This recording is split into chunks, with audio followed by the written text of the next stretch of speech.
Okay, so we're live on Facebook and YouTube. Welcome, everybody. Got Franco DeNicola's in the house. It's always very informative when he comes on. Let's see.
Okay, somebody's asking for the Zoom link. Let me get that. Let me get that up for them. Looks like we're not on YouTube yet. Oh, we got 17 people on YouTube, so it must be on. It's not coming up on mine. How strange. Okay, we'll get it. Let me get this done. So somebody needs the Zoom link. Let me just get it. Invite, copy link. Okay, so I'll put it in the chat. Leah, here you go. Paste. There's no password, it's just the link. There it is. All right, so let me get Franco up here. For some reason this isn't coming up on my YouTube. Strange. The panelist. Okay, here we go. All right.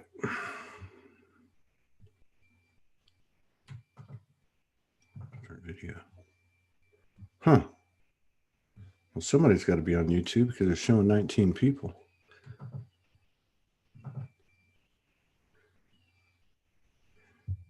You there, Franco?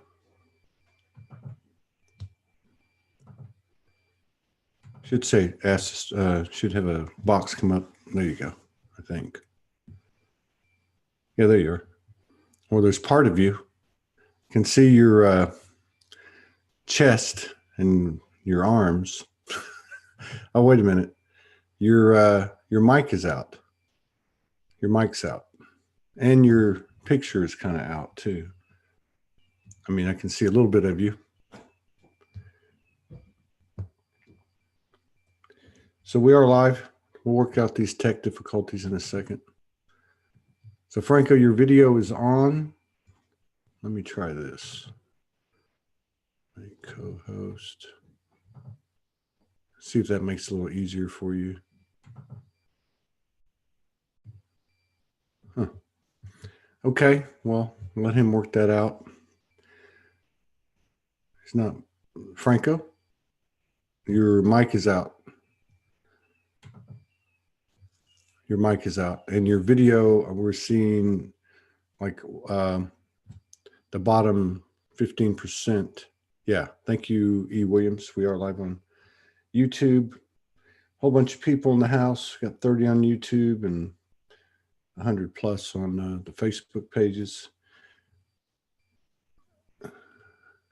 So Franco, if you can hear me, you might need to go out and come back in. Your mic is out and your camera is showing you from the chest down.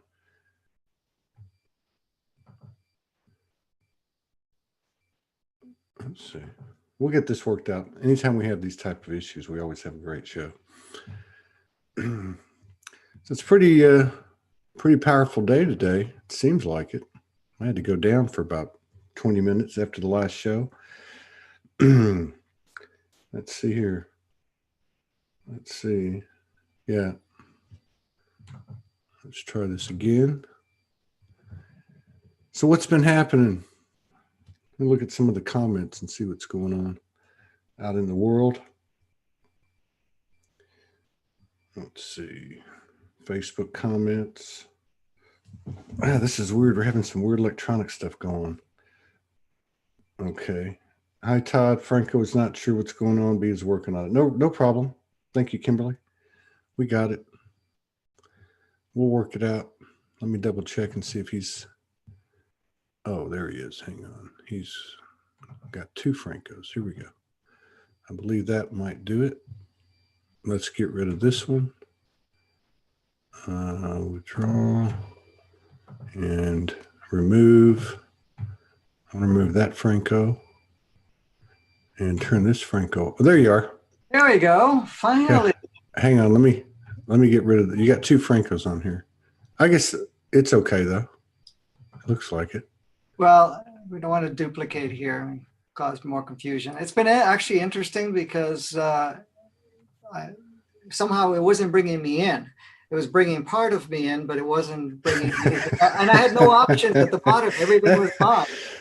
Well, that's because it's designed for human aspects, not extraterrestrial aspects. So we know you got the market corner on that. I'm glad that you launched me again, because then all of a sudden I saw all my controls come back at the bottom. So yeah, there's something weird. Yeah, now it's all normal again. Yeah, you look good, man. You look really good. Thank you. Thank you. You feeling good? You look good. Yeah, it's been interesting. It's interesting, but isn't it too? We definitely have having our share of fun, that's for sure, on many levels at this point, and especially the last little while, it's been pretty. Yeah, like since we last talked, because I think we talked on you were the second to the last show on the 27th. I left on the 28th, and I'm going to say that. Well, when we talked, it was already starting. I remember that. Yes. Yes. And then, well, we went through several phases since then, and then we had another one a weekend or so. Well, was it this past weekend? This past weekend, absolutely, yes. And even yesterday was pretty powerful. Today it's kind of in between. Something else is kicking in. I mean, yeah, it's almost like you're in for a ride every single day, and sometimes it changes in the middle of the day, and you start to feel different things going on. I mean, all of it in one way or another is supporting us to go through, through all these changes that we've, agreed upon on a collective scale to say, okay, yes, we want part of this. Let's go into it, and that's how it's been. It's been very interesting, but also very powerful in a way where, we're, especially right now, we're in a renewal process. This is what the whole theme of June has been. And we're going through a powerful renewal process. And I did do a talk on that just yesterday on Advancing Consciousness series about renewal. And then on Sunday, which was a very peak day energetically, that we actually did a global meditation on renewal.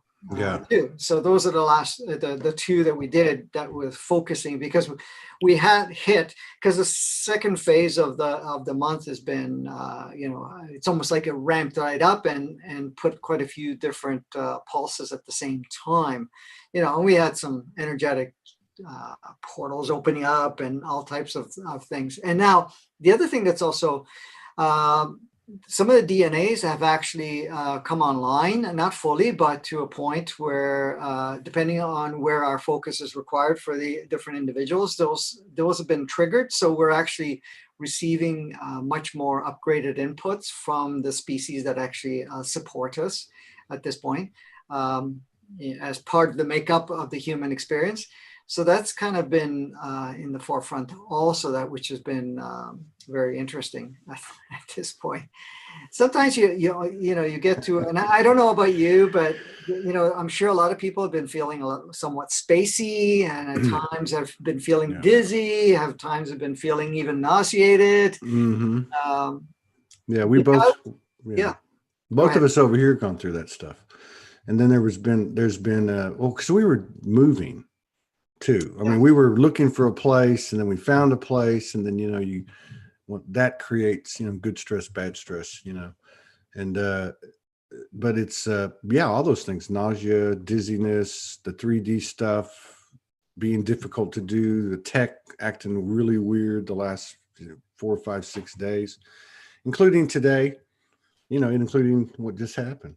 But I don't know, man. It seems like I had a couple of things happen. One was 3 or 4 nights ago. I went for a walk. I knew I had to go for a walk. So there was like 3 nights in a row where I'm staying up till 4 or 5 in the morning. And I waited, Morgan went to bed, and then I just hung out outside. There was some nature beings around. There was lots of energy around. I think it had something to do with this place that found us, or we found it. But so I went for a walk, and then I heard, okay, so now you guys are at a place where when you know something, you can just kind of know it. You don't have to like analyze it and figure it out. You can if you want to, but the message was, from this point on, now that you know whatever it is, whatever that is, that particular thing, you can move forward embodying that, and you will see the immediate results. That was one of them. And then the other one was like in the middle of the weekend, I was like, I feel like what I was getting was a feeling that we were at the 0 point of this eclipse thing, which I don't really say I know any of that stuff, but there was that eclipse. There was a eclipse, and then there was a solstice, eclipse, new moon, now another eclipse. But right in the middle of it, which was the weekend, to me it felt like something shifted. Like they talk about the poles reversing, but it felt like that. It felt like it was done, and came out on the other side. And then Morgan reminded me it was Father's Day, which about a month before, I guess, was Mother's Day. And she was saying this feminine energy seems to have really become fully available now, fully online. And I felt like the same thing was happening this past weekend. And then she's like, yeah, and it's Father's Day. I said, oh, well, there's no coincidences. So I don't know. But even in the Father's Day experience, how did it feel for you this year, though? Well, I've got 6 kids, and 2 boys and 4 girls. And the second boy, they're 2 years apart. So they're the second and third children. So he's real quiet. He doesn't say a whole lot. He's really interesting, really, really good kid. And I don't know, for 4 or 5 days, I heard you need to reach out to him. And I started to feel like mortality, like, something wrong. Anyway, so I hooked up with him. We had a camera session, and it lasted 2.5 hours. And he just said, Dad, I didn't know what the hell you were talking about in Solargy in 2014 and 15. And he said, but I've been watching Alan Watts. I've been watching this program on Netflix called Midnight Gospel, which is an animated feature, but it's based on a talk show, or from audio from the talk show. Very, very ingenious, very creative. And basically, and then he said something else like, now I understand what the real Jesus story was about. Anyway, he went on to tell me a lot of stuff, and he just basically said to me, I'm awake and I can't go back. And some of the things that he said to me, now this is right before Father's Day, some of the things he said to me, like, I see these other people, they're kind of stuck in these certain loops, and I know I can't help them, and I got to respect their journey. It was like having a show. Mm-hmm. Like the stuff that was coming out of his mouth. And keep in mind, we have never talked about this. When some of my other kids have been with me in the early days, and I might do a meditation or a prayer or call in certain aspects, but he never was privy to that. So that was kind of a lead in. And then on Father's Day, Father's Day was, what was that, like 3 days ago? I don't know. It was like what you described earlier: the nausea, the dizziness, the loopiness. Just trying to stay on point on basic 3D functions. Not doing very well with that. But there's a part of me that's just very relaxed, like very relaxed. I'm not in a rush. I know what my mission is. I know what my purposes are, and I'm very, very casually relaxed, moving with it, and I just don't feel a lot of stress, really. I really don't. So, yeah. Yeah, because a lot of the resistance have gone down for a lot of people right now. Yeah. So, in the fact allowing what we got started and triggered within ourselves to actually restructure ourselves. So in even the nausea, the loopiness, the dizziness is just really because of the change that are going in, but we're allowing more of it to come through. And the reason I asked you about the Father's Day thing is because now the archetypes. Archetype. I'm the same way. I can't certain words I can't Sometimes say. I can't say it either. Those archetype words, relationships and connections have actually balanced out. So it's not like dad's dad and then the kids. You almost like there's an equal balancing of, and the communication changes too, where there's an understanding, and there's not like, oh, I have to respect or I have to play this role or that role.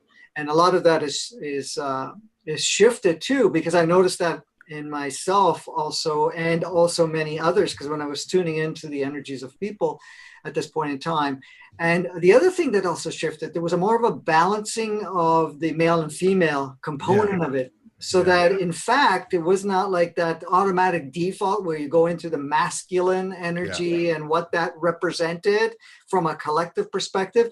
It was more like you saw like mother, father, but without the stereotyping of mother, father. It was more very balanced in the sense it didn't matter with the kids or whatever. Everybody's equal now, sort of thing. And that's how a lot of those scales and levels and stuff like that kind of all crumbled. And it opens up another way of communicating with one another. So it's been really, really powerful. So it was a very different one. Go ahead. Well, but that hits the nail on the head, those 2 points. And I didn't get into them, but I didn't even think of the one you're talking about in terms of like the roles. And, but yeah, that conversation I had with my kid, it wasn't really a father-son conversation. I said something to him like, you remember when you were playing basketball in middle school, because we're both basketball players, and he was very, very good offensively at that time, but I was programmed, and I was like, well, you scored 30 points, but your man scored 31. And I was really hard on him. And we were talking though. And I just said in respect to the role that I was playing, I said that was the programming, and he got it, he totally got it. Morgan came on and started talking to him about integrating, zero pointing, and he got it.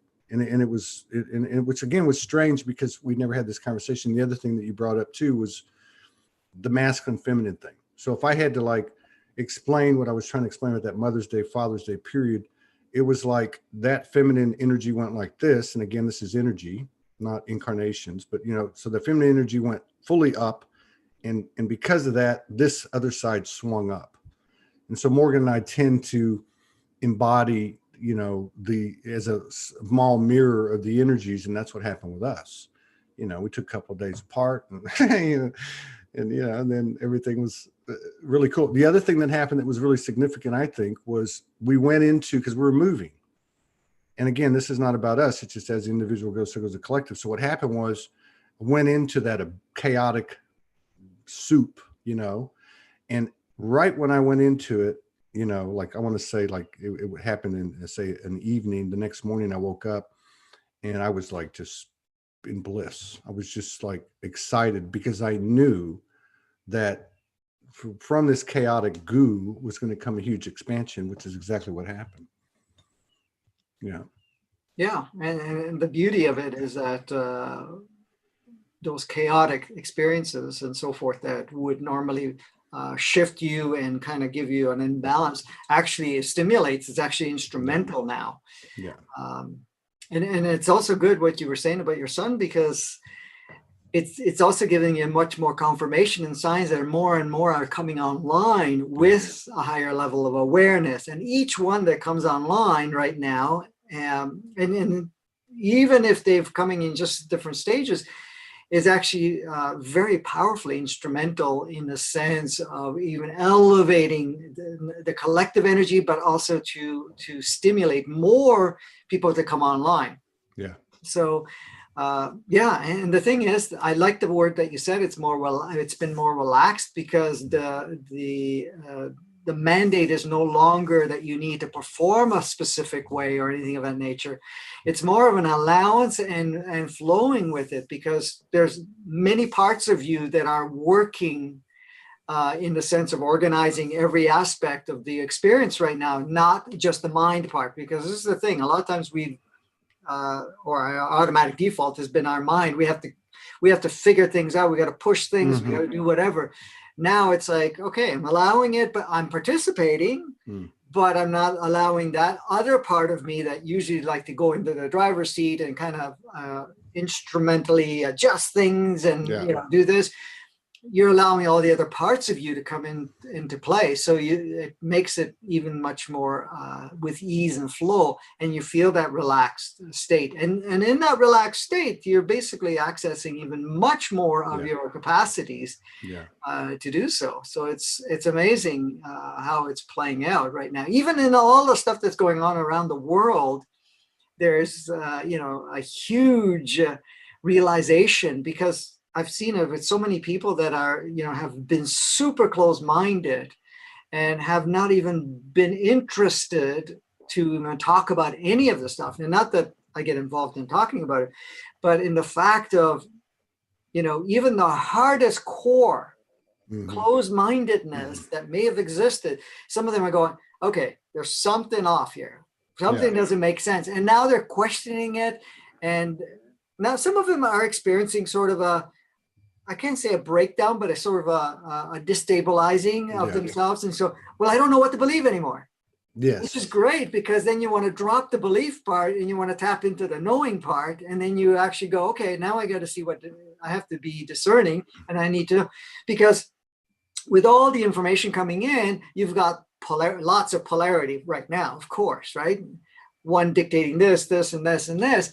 But there's a purpose behind that. That is a purpose to kind of create so much, like you're shifting from back to forth, because everybody's making some form of sense, which the ego loves to grab both parts, but eventually causes so much confusion and you don't know what to believe anymore. Then the beliefs start to break down. And then you start opening up yourself to a possible connecting of that inner guidance and discernment.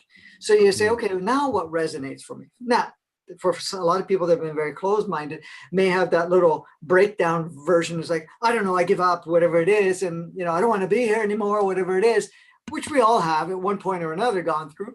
But now that's coming to the forefront for them.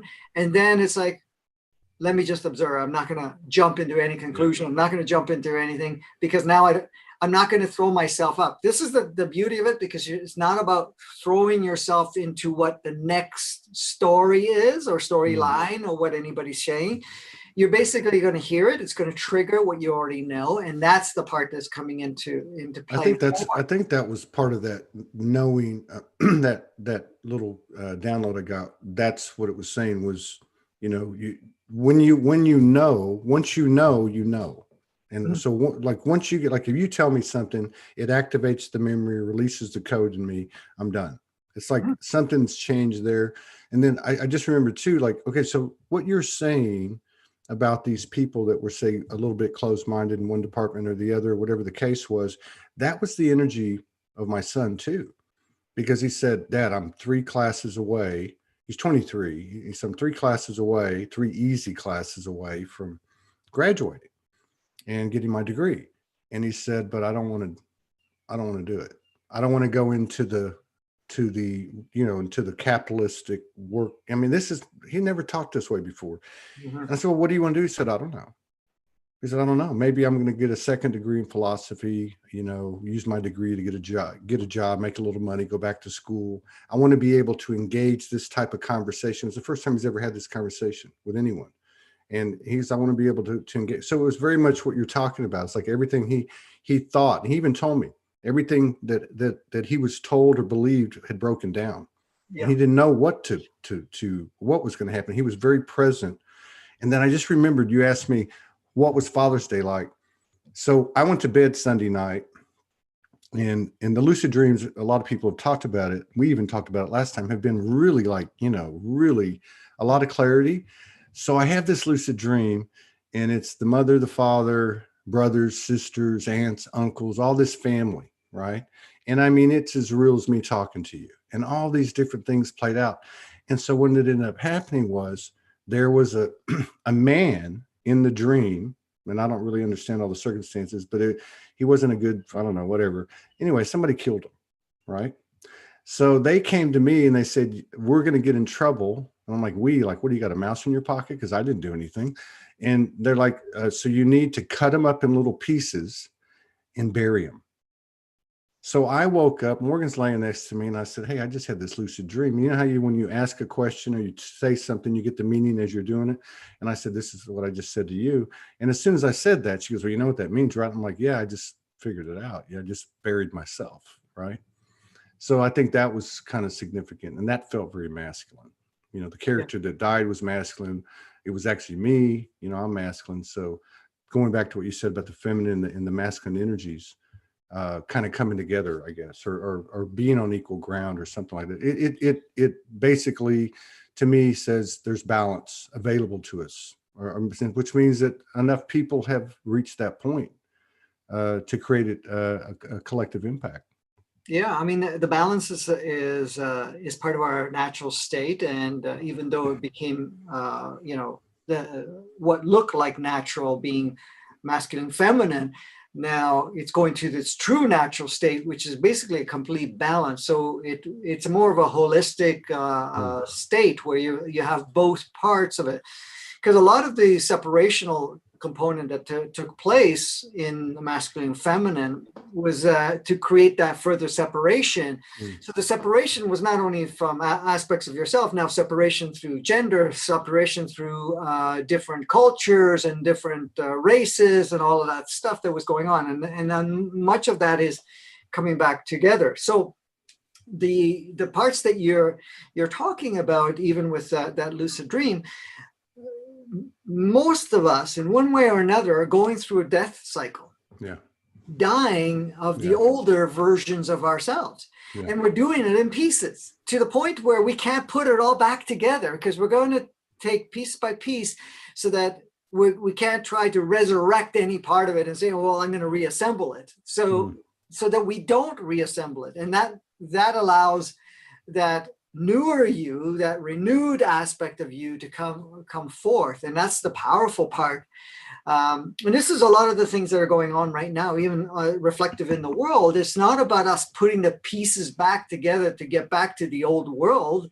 It's really about, you know, and this is the thing, even some of the businesses and some of the other stuff that's not going back to its regular pattern, or have, you know, come to an end with it, is only bits and pieces of what you just said, you know, where you're letting certain parts go so that we can't rebuild it the same. Now, certain parts will stay in place for a period of time, but eventually that will go too, because then we're replacing it with things that actually match, you know, our organic state of experience of creation, not only of our own reality, but our playground and so forth.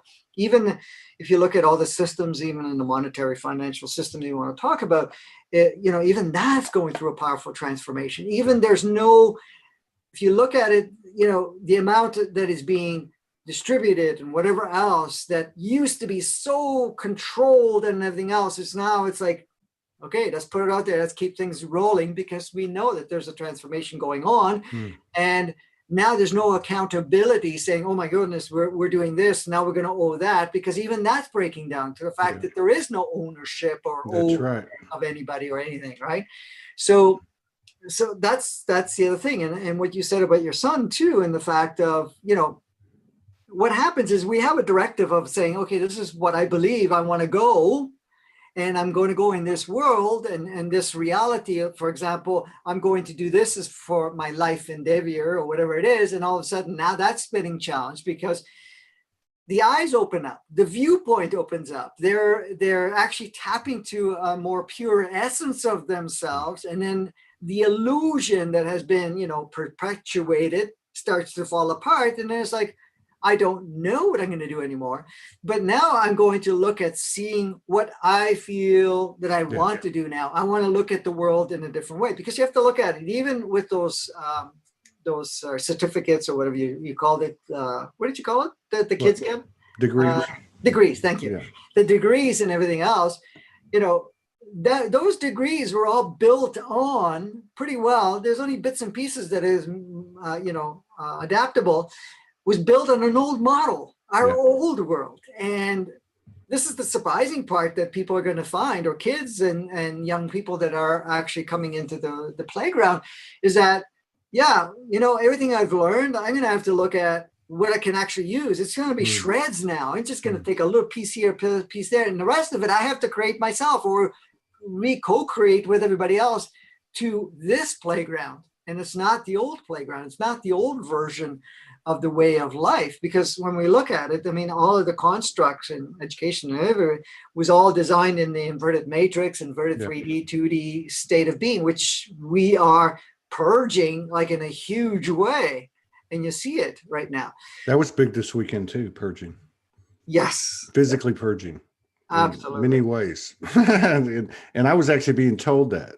I actually saw, this wasn't physical, so this would have been, but they were like little balls of black, and it was explained to me that this is what's left, and maybe that just applies to me, but I mean, it was, they were big, they were little, but they were big enough that I could feel them actually coming out of my body. It was really weird. And then you said too about the, going back to my kid, because I asked him, I said, so do you talk to any of your peers about this stuff? He said, no. He said, no, but they are asking questions. They're asking questions about, what we might call conspiracy stuff at, we're talking, 18. We had an 18-year-old on yesterday, Dizziness, and he was telling me that the 18-year-olds that he knows they're not talking about spirituality so much, but they're questioning the virus and mask and 9/11 and just all the stuff, right? I asked my kid, and I said, well, what are they saying? He said, well, they all want to go back to the way it was and just go back to normal. He said, but they all know that it's not going to happen. So that's pretty powerful, that they know it's not going to happen, even as much as they want it to. Yeah, and the thing is, the interesting part is that as much as there's a concept or belief system that is adopted from a collective perspective that, we need to go back to the normal or back to what it was before. But in a deeper sense, nobody really wants to go back. They just feel that there was something better before. Now, even the stuff that's rolling out at this point, the perpetuating of, seal everything up in glass or plexiglass or whatever it is, and have people wearing these masks and all of that. This is, in a way, it's pushing an old agenda which doesn't have any value or valid anymore. But at the same time, it's actually pushing enough people to the degree where they're saying, and we've already seen so many signs of it, how much more am I going to give power to this structure that's telling us to do certain things? Yeah. And the thing is, we are designed to play with other aspects of ourselves, play with other individuals. It's this separation thing. You can only perpetuate it for a certain while, and then eventually goes, this is not life. Mm-hmm. It's not about living in a box, living in a cubicle, a glass shielding. We love to communicate, touch, be rubbing whatever with people's shoulders, whatever, it's just that's our natural state. So that's coming to the forefront. And then what happens is opens up a huge appreciation for that capacity. Look at it this way. I've seen it from a collective perspective right now, and I'm sure you sensed it too. Many of the energies and the consciousness of the collective is going, I don't give a shit. And I was going to use another word, but I'm not. Yeah, you can. I don't give a shit what Mhm. I catch or don't catch or what Yeah. they're believed. Yeah. I want to be with others. I want to play with others. I want to go back to enjoying each other, but in a different capacity at the same time. Yeah. So it doesn't matter what the mandate may be and what it's pushing. There's a deeper appreciation for that to come back into play, because people are social. People are designed to be social. They're designed for us to really play together, to experience together, to grow together, and to not be in this isolated fear, judgment, and using race and whatever else, saying this is this and this is that, or whatever it is. That doesn't even feel natural. It's all program based, all ego based within its program.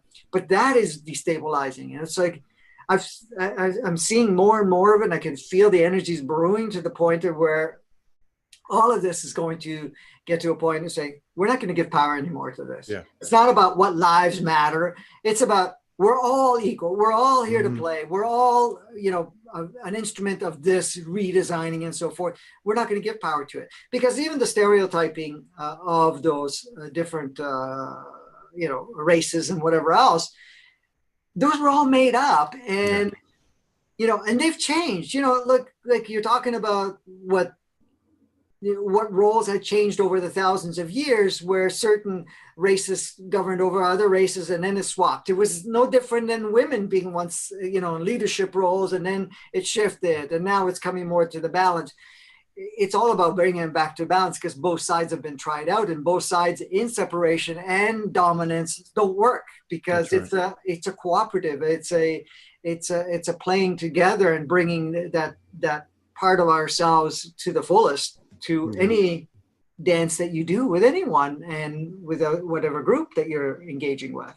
Yeah, and I've noticed too, that's a good point. I noticed that some of the prominent people in the community, let's just say that, not all of them, but some of the prominent people in the community that have been beating the drum of, I guess you would call disclosure, and pointing out what's wrong and the bad guys and all that stuff. I'm noticing that they're not carrying as much weight as they were. Like, it's starting to, beating a dead horse. It's starting to like fall on deaf ears. It's not holding water. So that I've noticed that. I also have noticed that, Morgan's a great example, but I've noticed it in other people too. Like, the fruits of their labor over the 5 years, 10 years, 15, 20 years is starting to blossom, and I've seen several examples of that, and that I've taken note of. And I guess maybe that's part of what you were talking about. Maybe you can elaborate on it. The Advancing Consciousness series, where it's at now or recently has been in regard to this renewal. What are the different, say the bullet points of what you had to say on this last couple of pieces, Sunday and this one yesterday, in regards to renewal? Well, yes. First of all, what's happened is many people with the game of life have lost the exuberance, the excitement, the playfulness, and even the desire to really be themselves, to live a particular life. Because what's happened is that even though there were glimpses of that playing out, they bought into, which we all have, and it was part of the experience, bought into the idea that this was a game of life, and we had to survive through this game of life. We had to do whatever we can so that we can get through and move on. And the other part is even losing the kind of the purpose of sort of things, of why we came here in the first place, why we are still here now. This is the other part, is why are we here now when all of this chaos is happening, and so forth. Because you probably heard it from many people as well, this is getting too crazy. I want out, or whatever it is. But, you know, everybody has the freedom to leave at any point in time.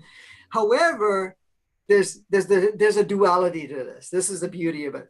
Because there's a part is I want out because of frustration, whatever else, which are just ego projection and old programs clearing out.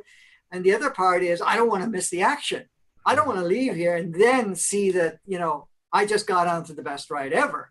And I could actually have enjoyed it. But so it's really a renewal of their commitment to come here to play, the renewal of themselves in saying, okay, I'm going to look at what my current purpose is, my current direction is, because it doesn't matter what we started off with whenever we came in. That would be whatever was the initiating directive, initiating goal, or whatever you want to call it, or projection or direction that we would have gone through. But that was then, and we've gone through different stages of it. So now we're at this point and say, okay, what do I feel part of right now? What do I want to really represent and express? Because all of us are in a powerful way of expression now and wanting to express. Because with all of the game of life, we've done a lot of shutting ourselves down. I'm not saying everybody, but the majority have shut it down and settled and only been going into putting in time, like, let me do my thing here and then I'll leave. Because one of the questions that was brought up at one point just recently through, I can't remember what conversation I was having. And it was the fact of, if our lives were extended where we'd be here 120 years or 200 years or 300 years, who would really want to be here, right? And believe it or not, as much as people are afraid of dying, because it's still, again, another illusion, many don't want to live all that long because of the fact they're looking at life and saying, well, there's not that much excitement here. And if this is the way I'm going to play the game, this is not...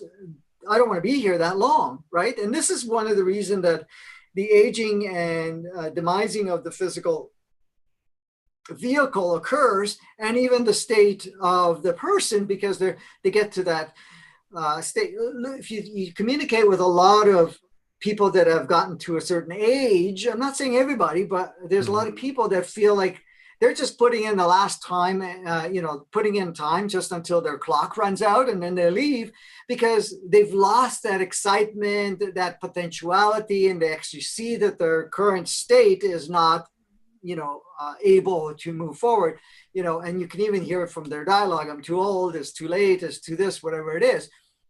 But that's part of the renewal, is now to renew ourselves in a sense where it doesn't matter where you're at, is to re-stimulate that. So when it comes to the whole idea of staying longer, if we're going to continue playing in the box and you get bored of that little box that you have, that little room that you've confined yourself, because if you look at it, many of us are putting in our time, and this is changing now, it's breaking down, but we're grown up. We're children. We're going through the growing stage. We're going through education. We're going through work. Like you were saying with your son, eventually he's going to go into work, and then I'm going to put in my time, possibly have a family or not, and then, retire and, take a vacation here and there, do a certain thing.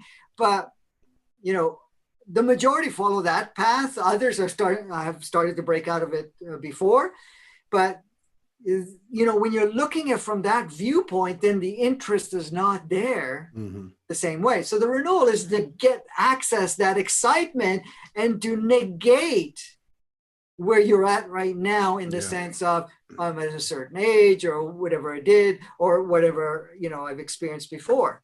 Yeah. Part of the renewal is also looking at your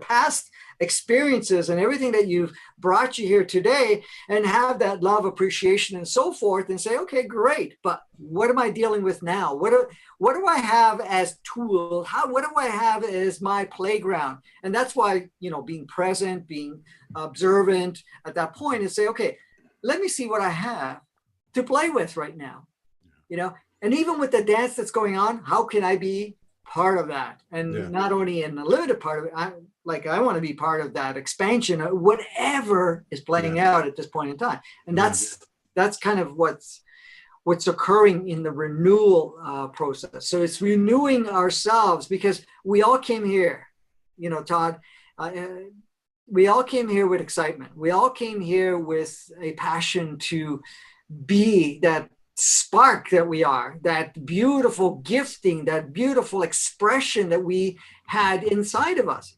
Because the other part of the renewal is also, you know, the fascination of being in a body, the fascination of having a history from a human entity perspective and a history from a soul perspective, and to be here at this time and to bring it all together. So that was, you know, that renewing of that same part of us that started off when we came here. Yeah.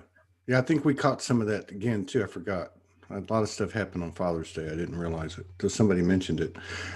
So we had this thing on Sunday, an open mic, spoken word open mic, you know, bring your conscious rap, your poetry, your light language. And I figured, because I hadn't done it before, but I knew I had to do it. And so once we got settled over here, I planned it. And so I figured it'd run about an hour and a half. And I invited like 4 people and everyone else that was open if you wanted to come. I didn't know there was going to be that many people. There was about 18 or 19 people got up on the screen. And we went for almost 3 hours. And I'm telling you, it's exactly what you're talking about with that renewal frequency, or that embracing that renewal or becoming that renewal thing, and collaboration. So everybody would take turns and we'd go around the horn. And it was freaking amazing. It was mind blowing. The numbers just kept going like that. People were, and there wasn't a dialogue necessarily. I mean, everything was different. One lady played the guitar. She says, "Here's my light language." And she was right. There was no words. There was people doing just all kinds of stuff, man. And it was like, I don't know, it was something new. It was something old, but new. It was a lot of like, you know, sacred stuff coming in the contemporary times. So that, I think that was somewhat of an embodiment of what you're talking about. And then the other thing that happened too, which has been going on, this connectivity between dream state and conscious, you know, awakened state. So like as an example, 2 nights ago, it was one of those nights I'm laying down with Morgan and, you know, it's 2 a.m. and I'm just like wide awake. And they're like, okay, you need to go downstairs. So I go downstairs and I start being led to do certain things. And one of those things led me to a brother like you know, and this guy was the first person that I ever spoke to in person about Soulology. This is back in Houston. I'm just coming off the streets. I'm tending bar and he'd come in and we met. And so anyway, long story short, I went to Houston a couple of years ago, and he's a very accomplished musician and great guitar player with a great ear. So I said, "Hey man, I'm going to turn on a tune. I've got some Soul Speak lyrics. You just back me up." And we made some magic, right? So I got led to that. And then I heard, you need to contact him. You guys need to put together something to take it to the next level. You anchored in stuff where you were. But anyway, so what happened was I sent him a message at 4:00 in the morning. And I said, let's consider doing this.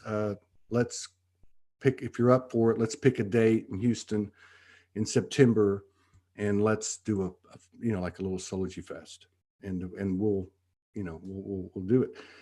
He wakes up from a lucid dream. You know, this is like, I guess maybe 6, 7 in the morning now. I'm asleep. He wakes up from a lucid dream. He said, "Todd, I went to this place. It was 2 stories. It was a club upstairs and like offices downstairs, and all these Soulology people were there." I mean, he was naming people.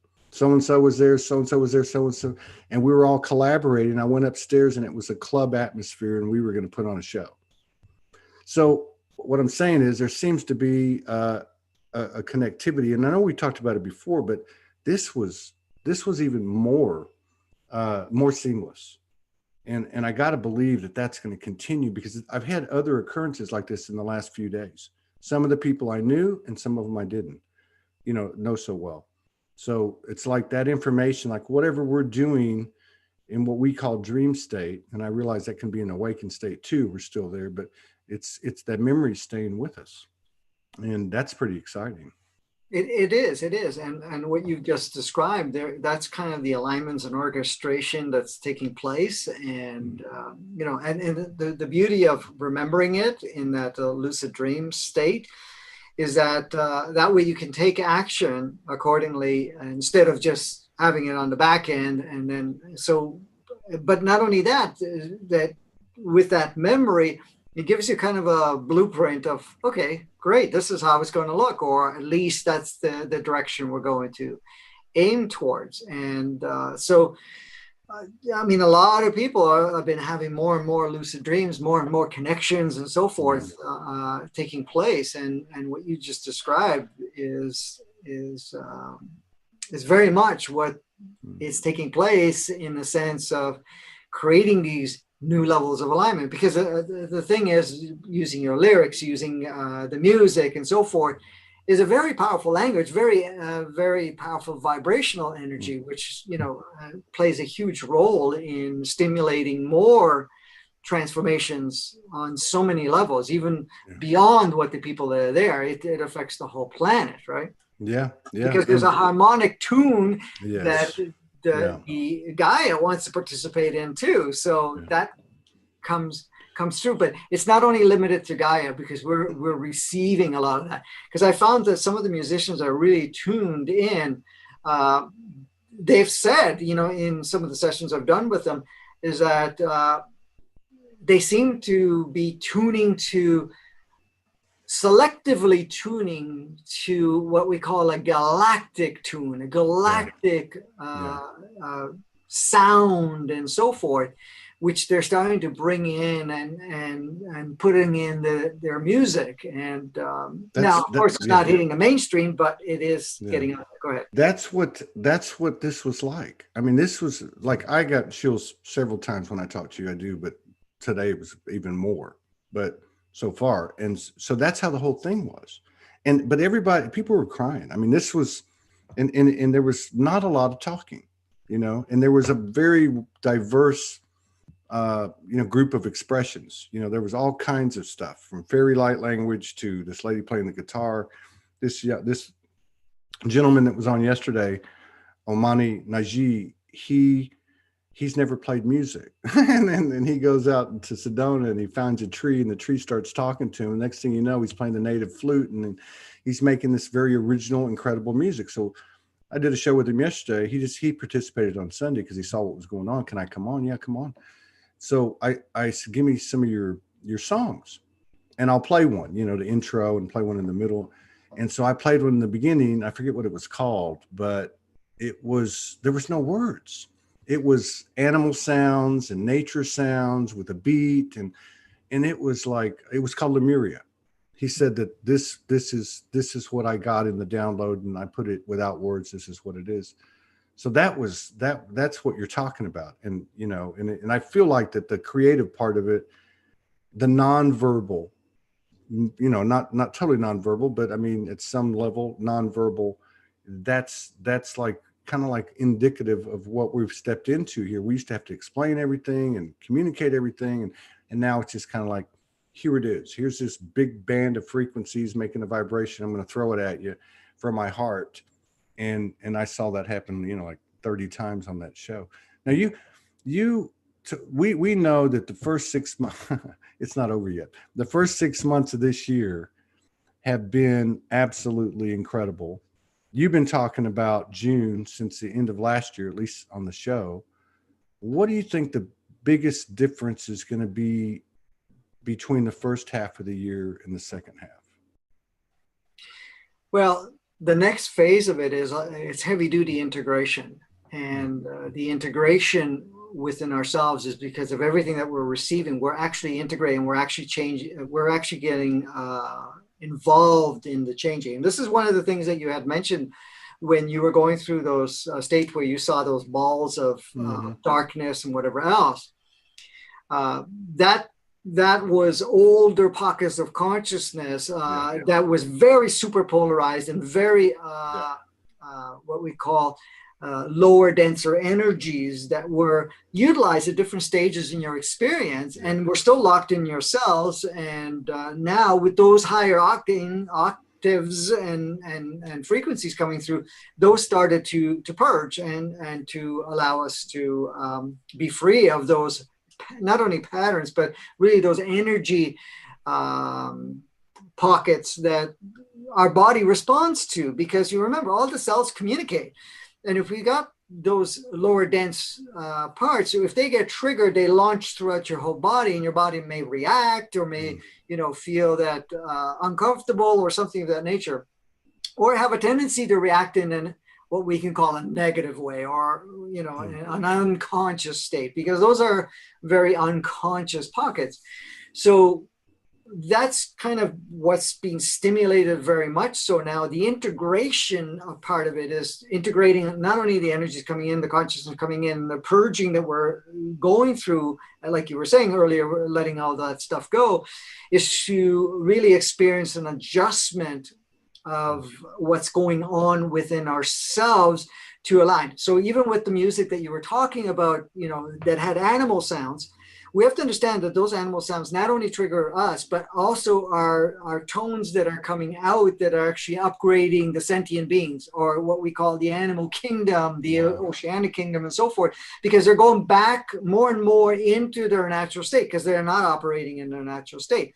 So the second half of the year is integrating that, but also getting more empowered and to be more in the driver's seat. But what happens is we're going to be offered other opportunities to go back to the old world. Okay. Even the second wave of this so-called illusionary virus, or whatever you want to call it, right? And look at the wave that's happened right now about race and so forth. These are offerings. Okay. They're being offered for us to trigger any part of it so that we can actually clear it out of our system. Because a lot of us, even though we may not have directly experienced it, we have it within our system as a default, even though that the default may have never been activated or, has the potential, but it's clearing out of that. So the offerings that will occur later on in the year will actually allow us to make more of an empowered choice, saying, do I support or I don't support? Okay. Now, the non-support is going to be much more powerful. Even the so-called vax and whatever else that's going to be provided, including, another wave of this and anarchy and whatever else that may be presented, it's actually giving us the opportunity to actually say, no, we're not agreeing, we're not consenting, but we're going to start directing it, and we're coming together to do so. So this is what we're looking at, the second phase of it. So in actually fact, we are actually accessing more of ourselves and accessing more of that capacities of reshaping our life. What you're saying is we're going to be offered opportunities. I may have this wrong, but I'm just trying to understand.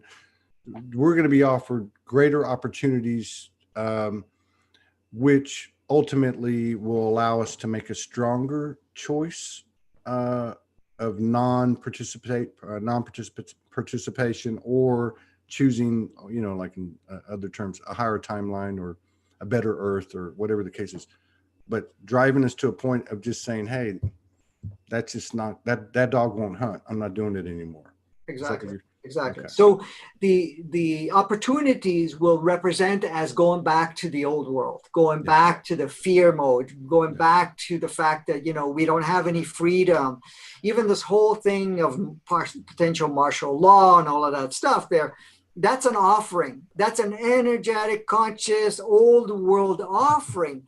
But then, because of all the changes we're going through, and the more that we're going to be doing, is that we're going into a powered state and saying, I am a sovereign being. I have a free will here to consent or not consent, to adopt or not adopt. And I am also going to cooperate in a collective way to redesign it and not go back to that pattern.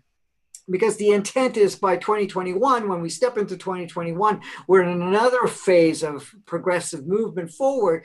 But this year was really to make some major adjustments, and then and look at it. Look at how it's staged. It's like, look at how it's staged. It's incredible. It is. It is. It's on one hand, it's cartoonish. On the other hand, it's fascinating because if you look at the energy of it, well, like you said earlier, like one of the things I noticed in the last 2 weeks, uh, everything seemed to happen this month, is everything's breaking down. Like every single thing seems to be breaking down. What I mean by that is anything that somebody can hang their hat on, Black Lives Matter, QAnon, Trump, borders or mask, or everything seems to be breaking down and not being supported, except for the ability to make, from the individual standpoint, the ability to make a stronger choice when the choice points hit you. And just like these kids were saying, like the guy yesterday, like even this beautiful sister that came on this morning, she's very connected like you from the beginning, and she's got this whole story. But so she's spending most of her time in isolation. She's chosen to live in a Canadian town, about 4,000 people. She was a successful business person, with this and that. She's 40 years old. She's now serving in a restaurant or whatever. And she's loving it. She goes, so she said, I'm stepping in both worlds. And I said, are you, so you're having to deal with the circumstances at hand? And she said, yeah. I said, are you wearing a mask? She said, no, I'm not, I will not wear a mask. So she's actually participating in the conditions and the circumstances as a result of everything that's happened, but still holding her sovereignty. And I have no doubt that if they came to her and said, you got to wear a mask starting tomorrow, she'd say, see you later. So it's interesting to see that somebody that connected, and she talks about the same thing you have, where she said, I got all this out here and I realized I had to bring it down in here, which is what she's doing. But even the position of the serving, it's a reconnection that's taking place. That's what she was talking about. Yeah. Connect. Well, what you were talking about with the interaction and the socializing and such. Yeah, and it's not any longer of living a certain stereotype or living a certain way of life anymore. I'd like to be connecting of serving, even though that may not last a very long time because she may choose to step into something different. But it's like, I want to get back to my roots of connecting with people, serving with people and so forth.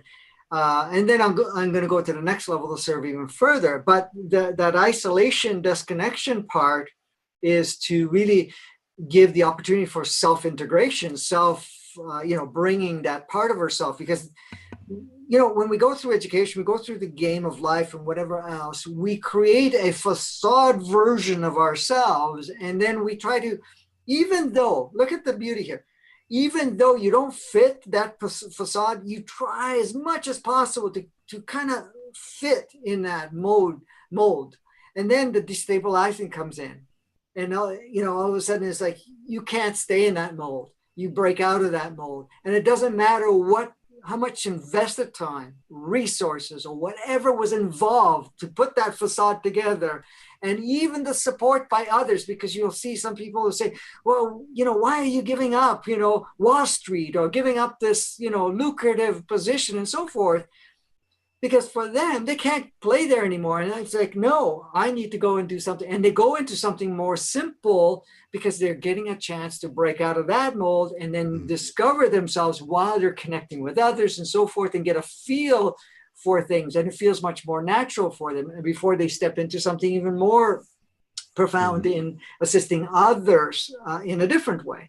I guess that's another part of the integration, isn't it? Yes. Exactly. It's not just the physical and the, integrating emotionally and mentally, because I think that's all change. All that stuff's kind of drastically changed for all of us over the last couple of years. But I guess part of it is what you're saying. What would be the main focal points of integration? Because I think the integration you're talking about in regard to the second half of the year is probably a little bit different than the integration that we're familiar with from the past. Yeah, so the integration is really integrating with our physical body, first part, which is now, we're not even talking just the physical body in the sense of what it represents, which is a holographic spectrum of light, but integrating with the consciousness that comes within it. and also integrating with the consciousness that is shared by Gaia, but also we're integrating with the consciousness that is being shared and the experience and the skill set being offered by our human entity, the integration of our higher aspect, our multidimensional aspect, and also bringing in all the connections that we have and utilizing it as part of our experience, going right down back to what you call monad or go over souls. You're bringing all that in, and then expanding the mind at the same time, integrating with that, and also integrating with the energies of what we are collectively designing, reshaping for planet Earth. So that's all of that. So we went from an integrated state into a fragmented state. We fragmented on so many levels. We fragmented from our bodies, our human entity, our soul, our mind, but also fragmented with other aspects of ourselves. We fragmented with the whole, the sentient being, the planet, every part, all our connections we fragment. So we compartmentalize. All of a sudden we have all these pieces that are there, but we're not integrating any of it together. We're just taking a piece here, piece there, whatever it is, and then just move around. But a lot of times what we did is we left all those pieces there, and then we created an illusionary facade that was designed very specifically, what we call the inverted matrix, inverted 3D version.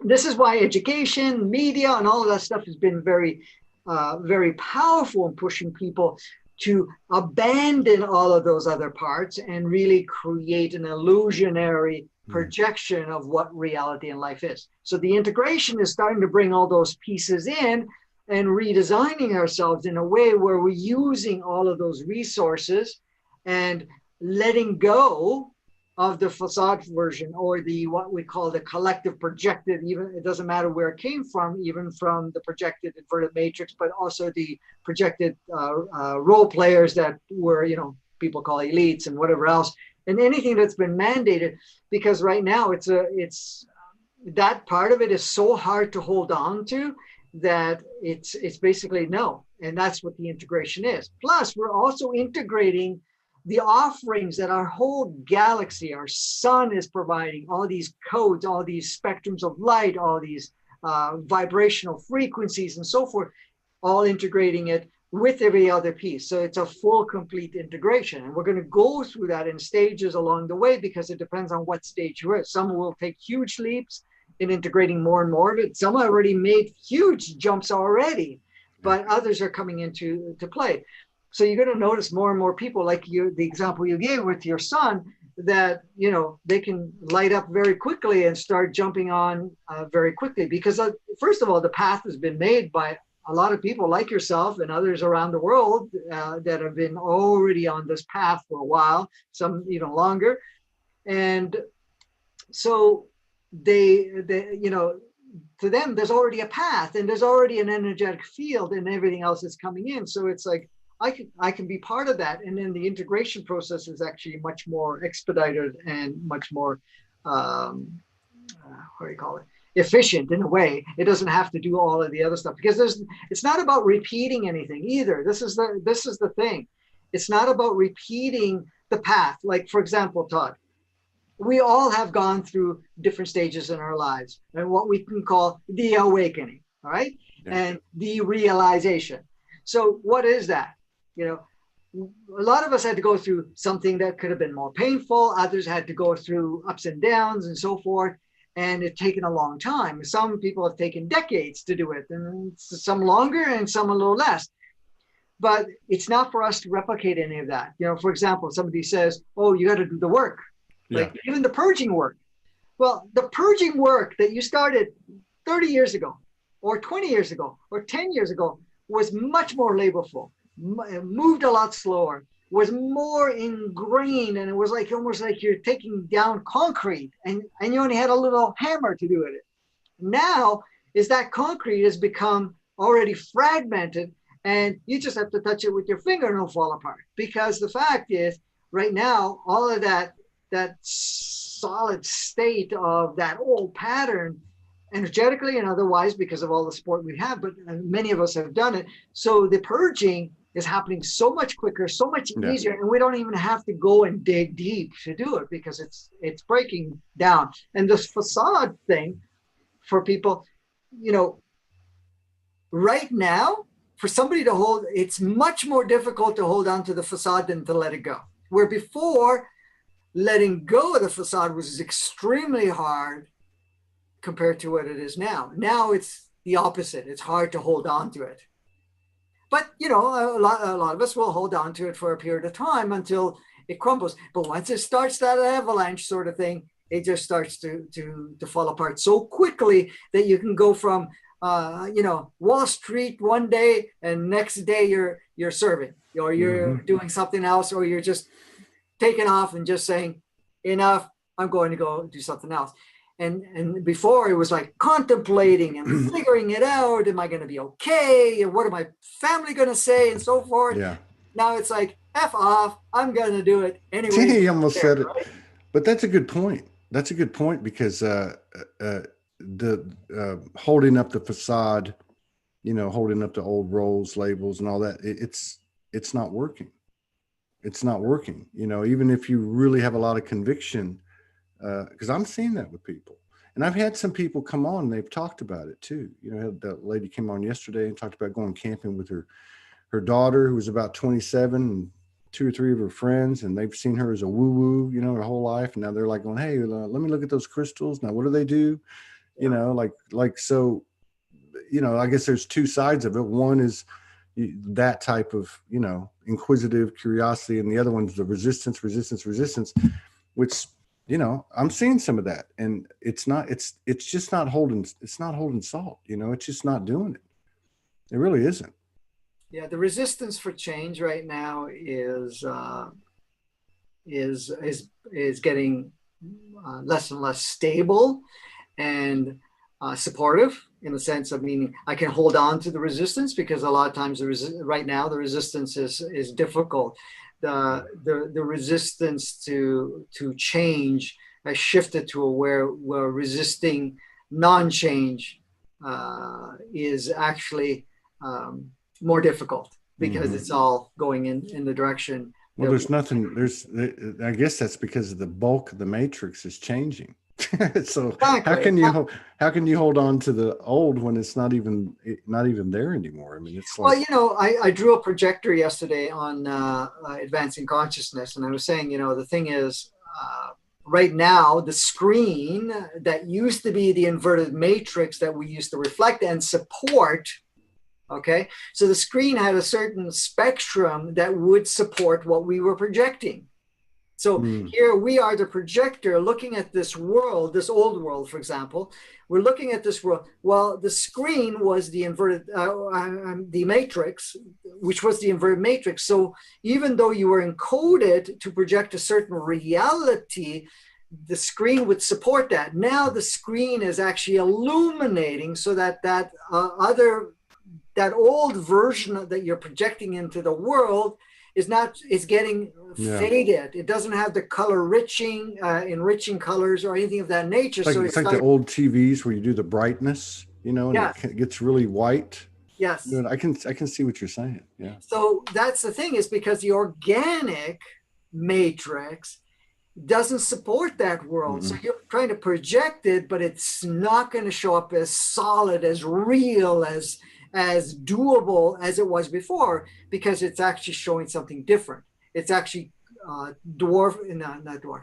shifting the reflection. So it's like going into a mirror, like you're looking at a mirror, and you're looking at a mirror that actually shows you bigger or warped or whatever it is, right? Yeah. So you have this illusion that you look a certain way. Now you're going to a mirror that actually reflects the true aspect. And now you're seeing, oh, wait a minute, I don't look that same anymore. And you're still trying to envision what you thought you looked like and how you represented, but the mirror's not reflecting that, because it's reflecting something different. It's reflecting another version, which is the truer version of yourself. So what the organic matrix is showing, the organic version of ourselves. So the inorganic version of ourselves, the old version of ourselves, our inverted 3D, 2D version, doesn't reflect back properly. So we're actually relying so much on our memory and the encodements that we've had from our old facade to kind of live that world, but it's it's not stable, you know, Mm. and this is what we're realizing. And this is why a lot of things, and also this disclosure stuff, the reason more of it is happening is that we're seeing more through the veils that were there, because those veils are disappearing.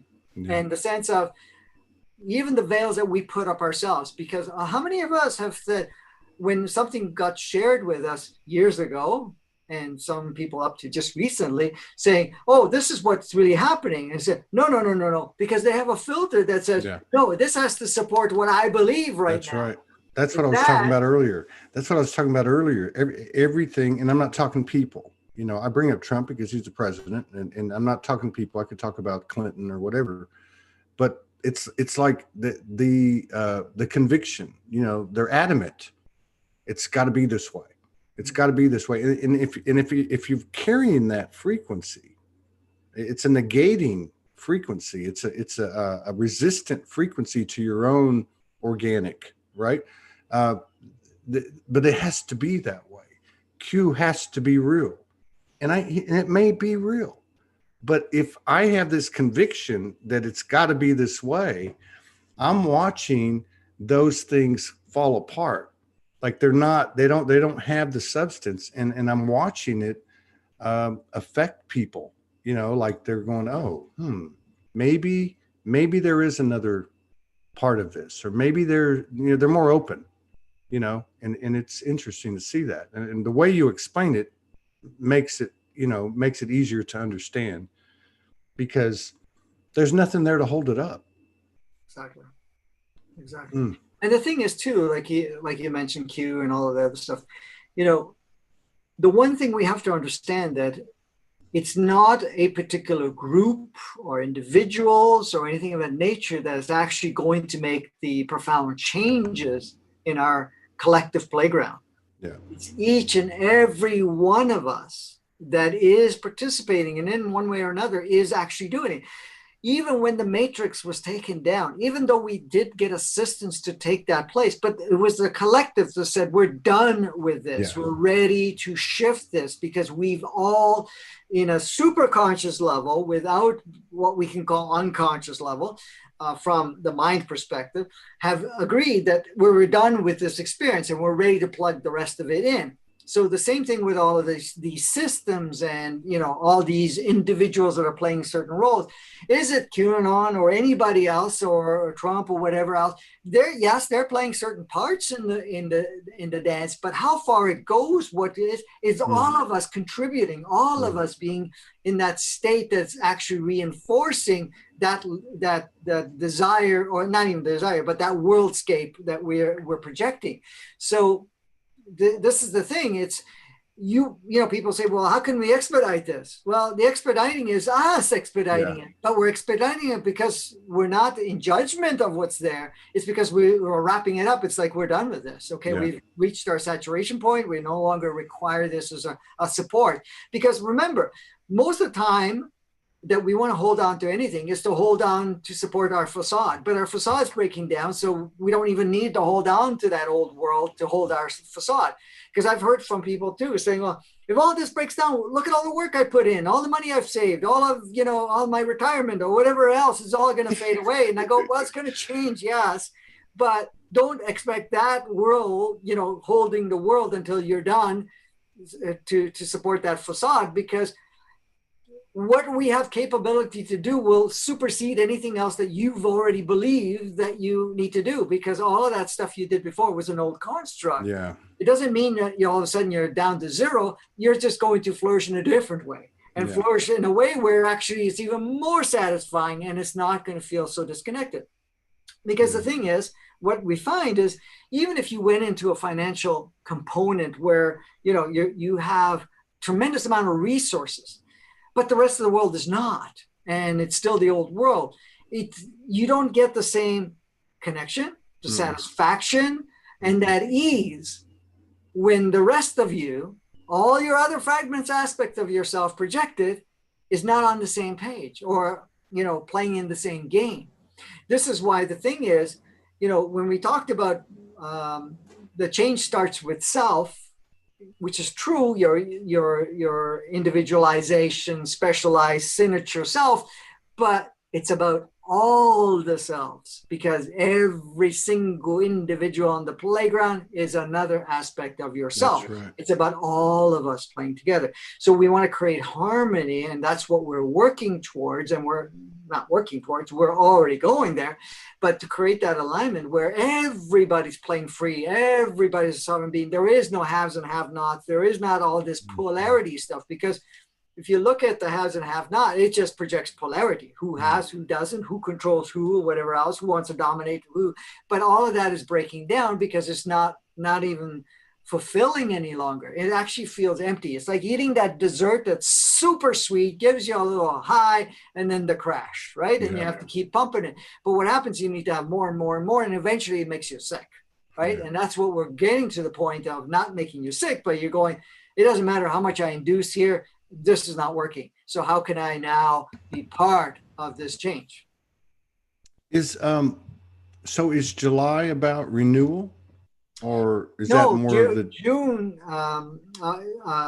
What we've gone through now is about renewal. Oh, June. That's June right. has been That's renewal. right. Yeah. Integration is July and August, and part of September, but it's also going to have other energetic components coming in at the same time. So we're looking at this point in time, the integrating of ourselves, integrating the energies, integrating with all that is around us, all of our other aspects of ourselves, and also the sentient beings, the planet, and also our solar system, galaxy, and so forth. So it's going to be, a lot of it is going to be an integration. So that's what I was given for July, and it will extend into August and part of September.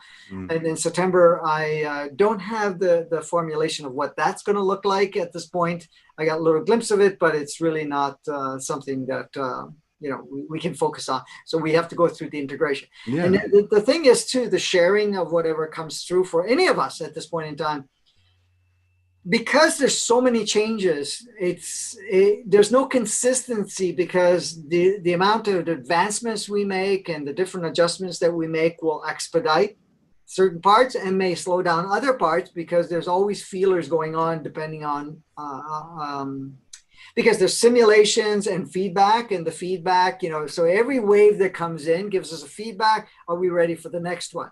Not to put anybody over the edge sort of thing and then shut them down, because that's the last thing you want to do.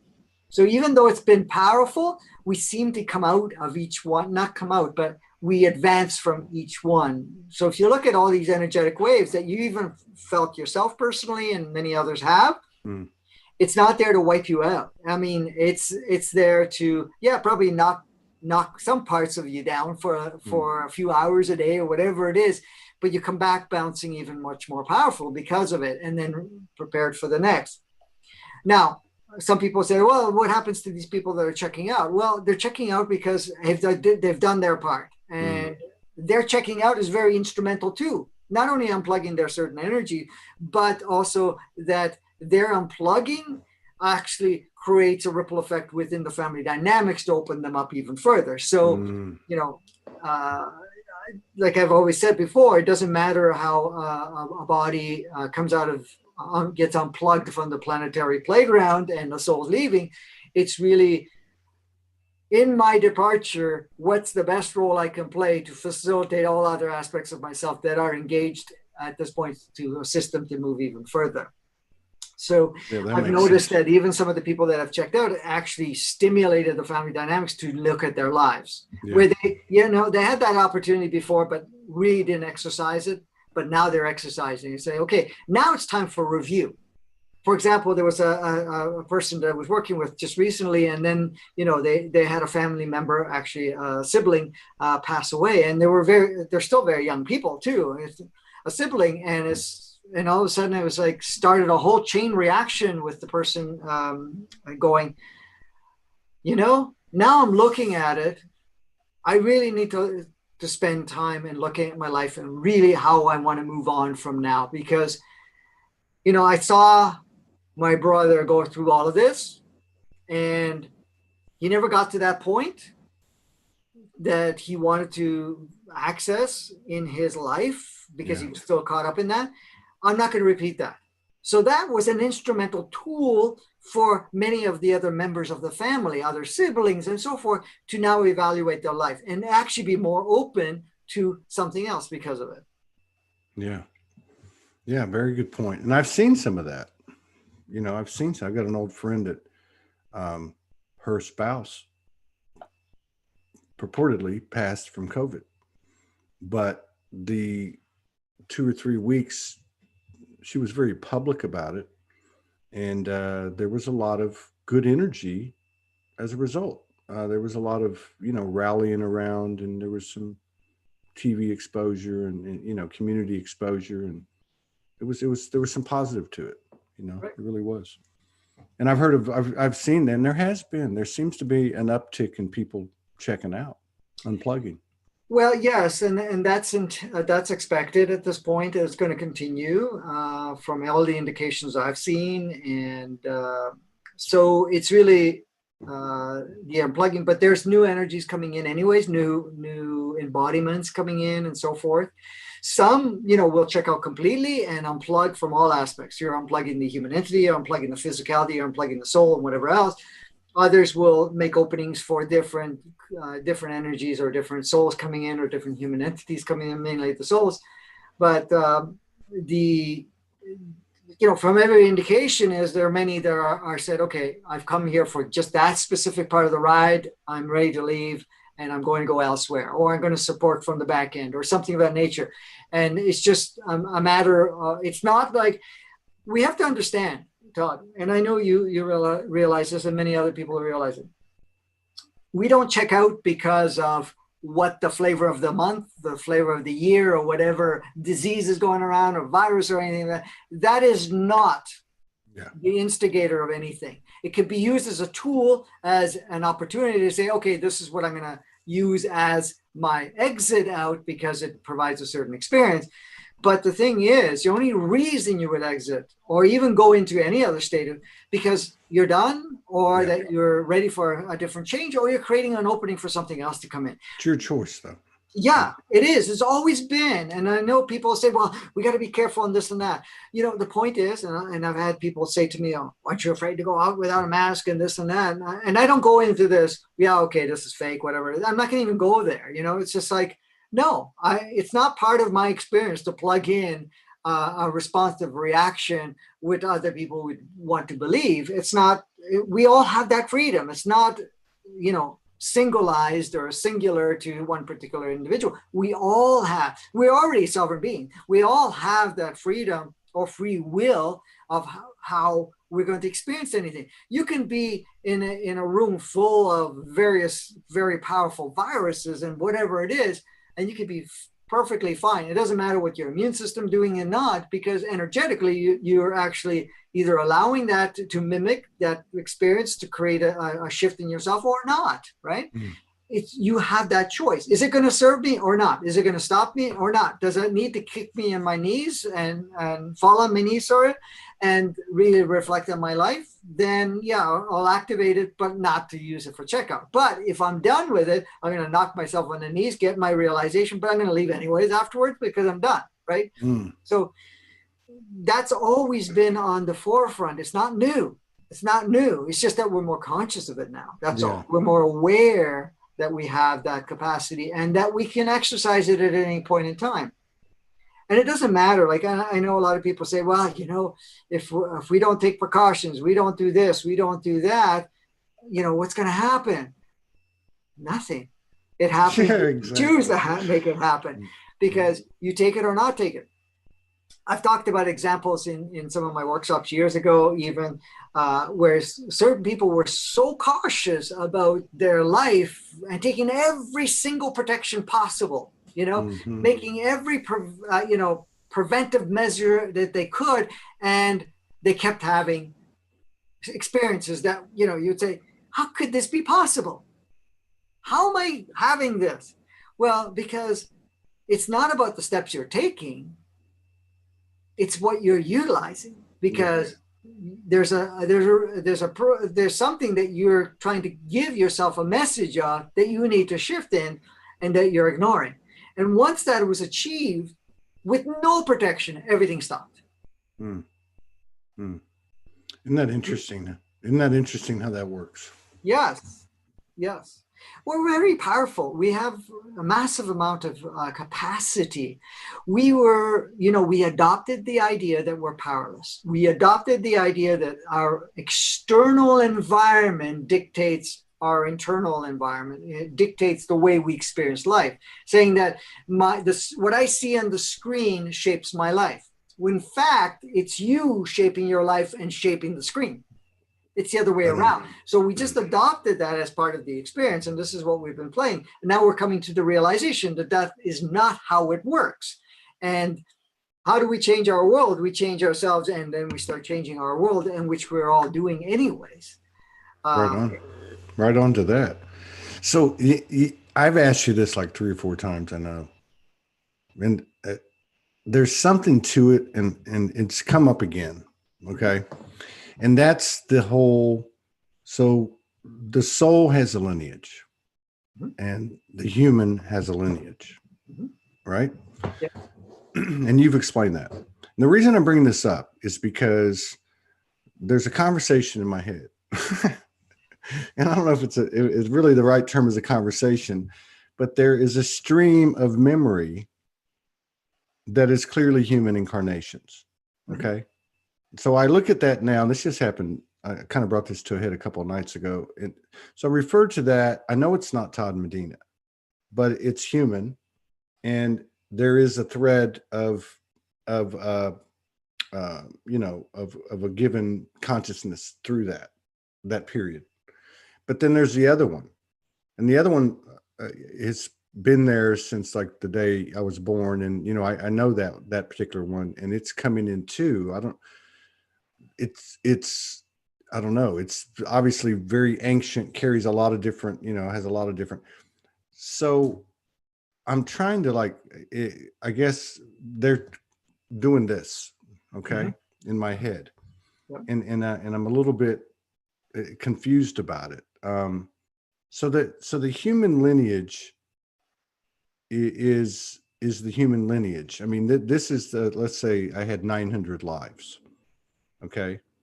That part of the I had 900 lives, which is separate from what I brought into what I brought to the table on the first of those 900 lives. What is that human lineage? What is that human consciousness? That part of me, will it continue to I guess live in perpetuity? Well, you have the two streams, okay? The human entity part is the human lineage. Now, that human lineage has been here 15,000 years. It's been from day one. Okay? So that's every single life that it ever had. Now, what I'm saying is that lineage always keeps merging into the collective human entity lineage or cluster, right? Okay. And now, some of it stays intact, and some of it will just take bits and pieces from other lineages, all human. It doesn't go outside of the human. Got it.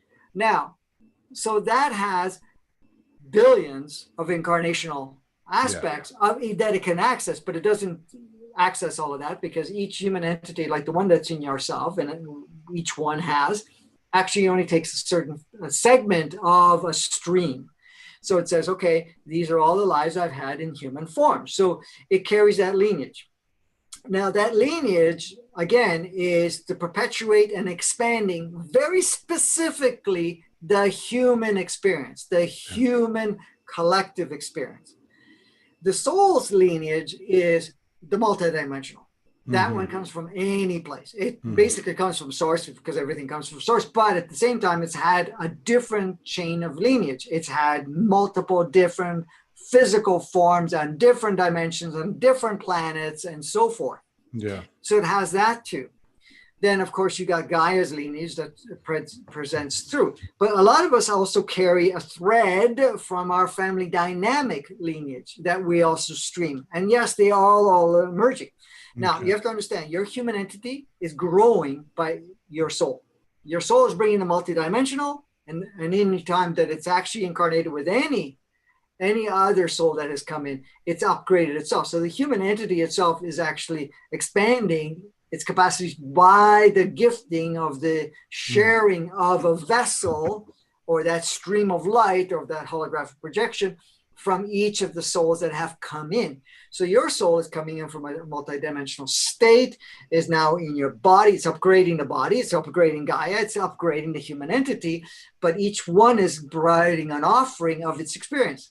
See, in most cases, a lot of the souls that come here that have never been here before, have never incarnated in human form, have really, or maybe once or twice, doesn't have much of a history to be able to understand the human experience. So it relies very heavily on the human entity that has only been here and only been incarnating for the last 15,000 years and has, from the commencing to this moment, experience, and of course the lineage. And that's where the merging comes in. It's sharing. It's saying, okay, you're showing me how the human experience works. You're giving me the mechanics of all of that and the history and also the memories and encodements and everything else. And I'm bringing the multidimensional, and the body, innate consciousness, is offering what Gaia has learned from billions of years. Okay, because it even goes way beyond this sequence of projected physicality, and all of that is merging, creating a new and much more upgraded, not only human experience, but upgrading the planetary aspect, but also everything benefits from it, from the purest sourceness that you are. So this is kind of what's going on. Yeah, because I kept wondering, why is this stepping up? It's like I would think it's going to get softer, and it's getting louder. It's like that human lineage is getting louder, and I appreciate it and love it. I do. But it kind of culminated. And again, this was not so much words, but I was laying down doing our thing, and she was quiet, and I'm looking around. Now I'm not getting a lot of visuals anymore, at least right now, not of aspects. But this was about 5 nights ago. And everything that I saw had my face in it. Yeah, so it was like, and I kept looking, and I thought, well, that's me, and it could be like a triangle head, or it could be, there was all these different aspects, and I knew they were me, but to know, to feel that they're you is one thing, but to actually see them. And I thought, okay, well, what the hell is this? So it was some type of presentation, and it had something, to me anyway, it had something to do with, because I said, why is this human voice getting louder? You know what I mean by that? The energetic voice. Mm-hmm. And yet this one over here, the big constant, has always been there, is there. I kept seeing like a baseball going into a catcher's mitt, the baseball being the human lineage that was getting bigger. So it was a baseball or ping pong ball, then it became a baseball, a volleyball to get, and the glove was, I don't know, the soul. I don't know, but this is why I asked the question. But I do have a better grasp of it now that you've. Yeah, it's a very powerful merging that's it's occurring, and the reason that you're seeing the visual aspect of yourself, like the Todd Medina in any of those screening, is because that way you can relate with it, but it's also showing the multiple the multiple phases of yourself or stages of yourself and versions of yourself at the same time. That, you're not just this representation that you are. This is the representation that is now localized as you to experience, but you are all of these. You're all of these lives going into the multidimensional aspect and different physical races from different beingness, but you're also all of these versions, which are all humanoid versions of yourself that you've had. So you're showing that right now you're a combination of all of that right now, but this is what you're occupying. This is what you're expressing. This is what you're using as a localized expression, or what you call holographic expression, but you're a makeup of all of these. So it's also bringing all of that in to this experience. This is what makes it much more powerful, because it's no longer isolation. It's more of an inclusiveness that you're bringing all of those parts in, because all of those things that we've compartmentalized and pushed aside and say, okay, I leave that and come in here. You're now saying, no, I'm going to take the most refined parts of all those experiences and plug it in here, and all of this, plug it in here.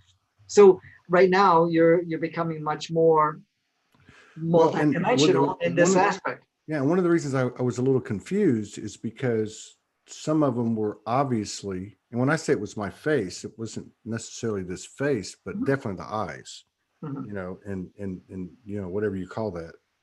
But the reason I got a little confused is because some of them were humanoid, but they were not Earth humanoid, or maybe they were, and maybe that was a previous civilization. I don't know, but that's, I was like, okay, wait a minute. Now, where does this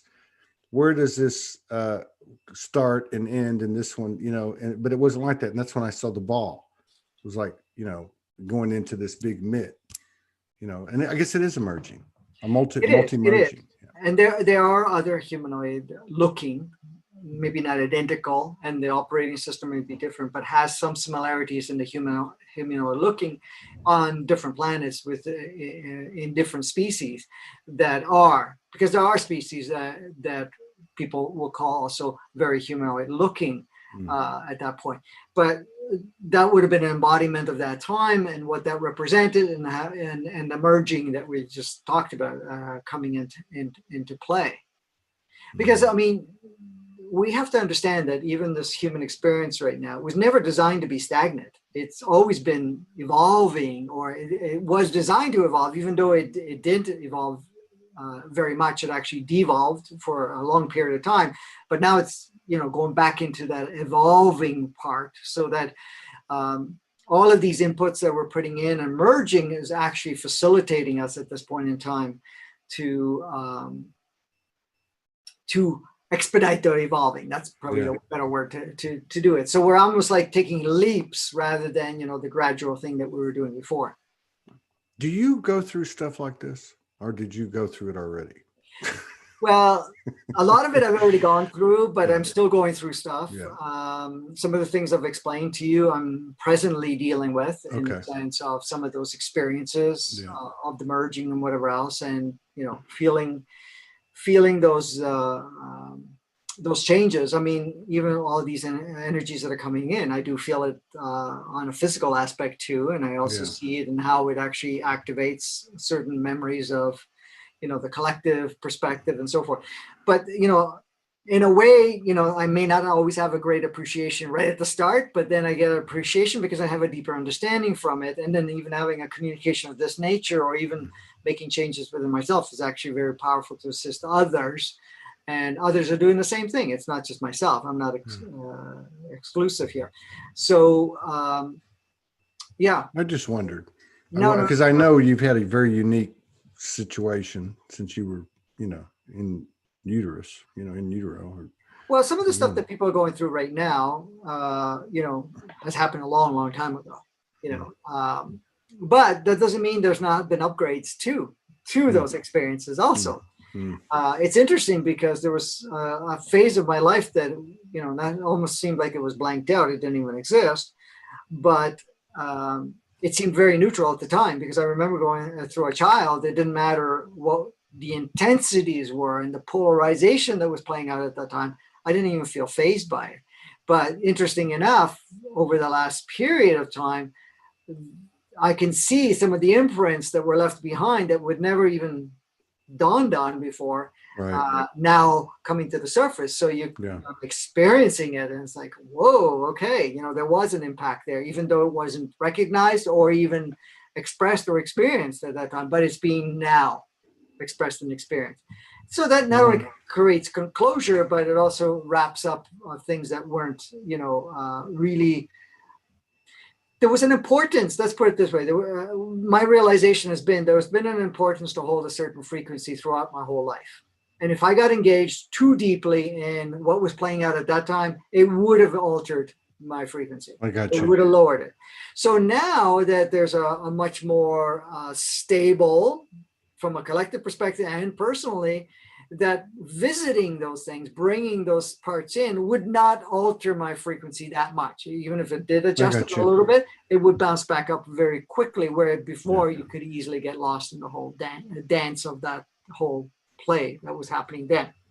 Yeah, that makes sense. So Going you to had, the victim state and stuff like that, feeling like a victim would have been easy in my yeah, particular, but you would journey have, at that time. but you had enough wherewithal to know, or awareness to know that that would have taken away from your purpose, right? Correct. Correct. Yeah, you didn't come down here to play in the do, in the No, goo. to experience the do, but not to get lost in the do. So- And I can't say I haven't got lost in bits and pieces here and there. Absolutely. yeah, But there was always that knowing, always that yeah, thing that pulled you out. It's yeah. like a spark would fly, come up, and it's like, oh, and everything would fade. And Mhm. like when I say the intensities and whatever else would fade, and then you were in clarity again, and you carried on with whatever you needed to do, and then another thing would come along. But there was always that part that would actually shift you enough to be able to, keep you on track, sort of thing. Yeah. I noticed that I think it was last week when you went on Lauren's show. Was it last week? Yes, Gaily Lauren. You Yeah, kind of took a break, Lauren and Gaily. I guess you went back. You got back on your schedule yesterday, so you're back on the Advancing Consciousness series. Yes. Okay. So we did the show, then we did the workshop. Okay.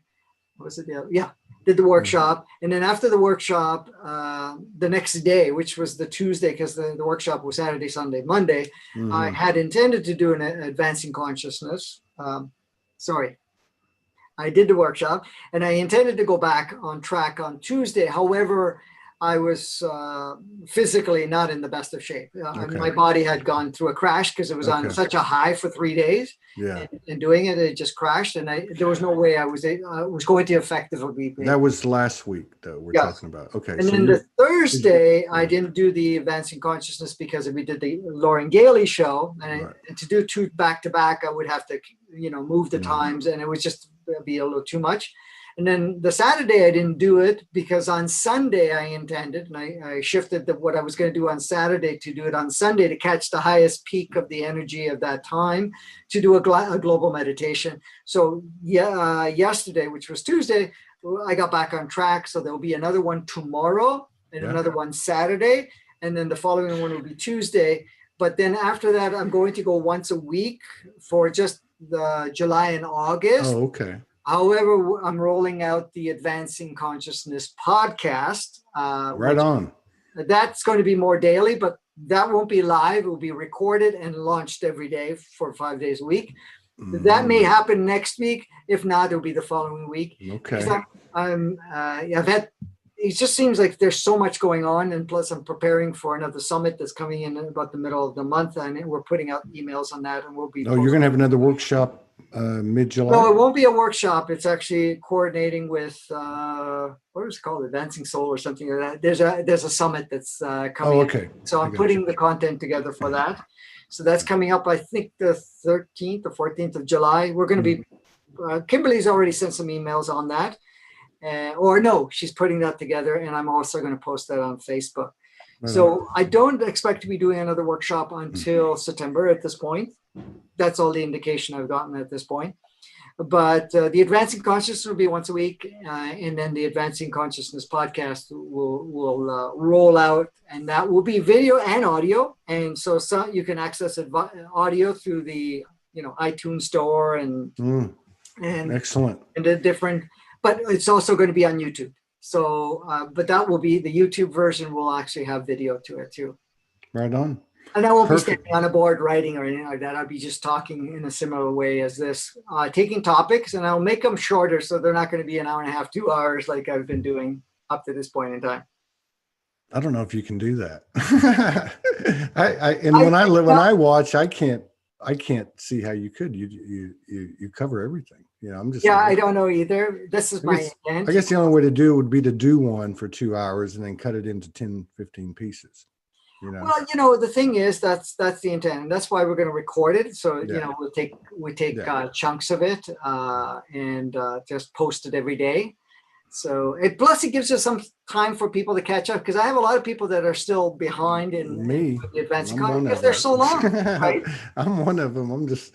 I gave up about end of last month. I was staying pretty close, but it's just schedule wise, and then the length of it. But the length, that doesn't bother me. I watched you and about two other people. I've been, off and on. The people will change. You remain, but I'll watch them for 20 minutes, 30 minutes, and then go back, and then two more come out if it's Franco, and then you're like, oh shit, and you just get lost. But it's great content. I've said it before. I'll say it again.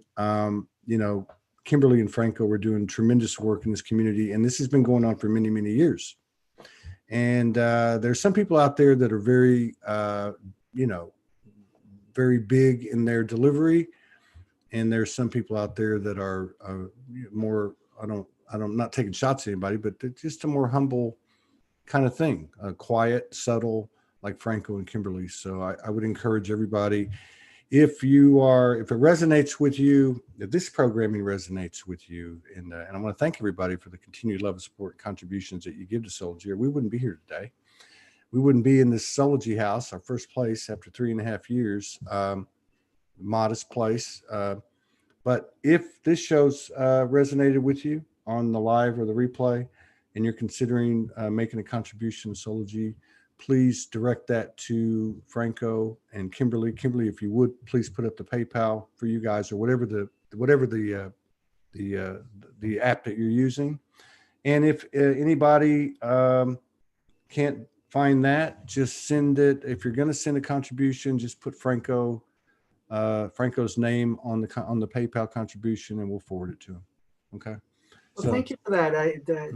That's more than, I don't know, beyond kind at this point. Not that is anything I would ever request from anybody at this point. The support is always, it's beneficial. Of course, it helps us to focus our time on, instead of, trying to keep the lights on and to actually create more content and put more content. I mean, right now the content is so powerful and important for people because we're going through such a rapid transformation. And even though I've been doing this for 3.5 decades, what we're doing now is actually much more, it's moving a lot quicker. The amount of content I'm putting out now is much more than I've done before, because before it was spaced out more.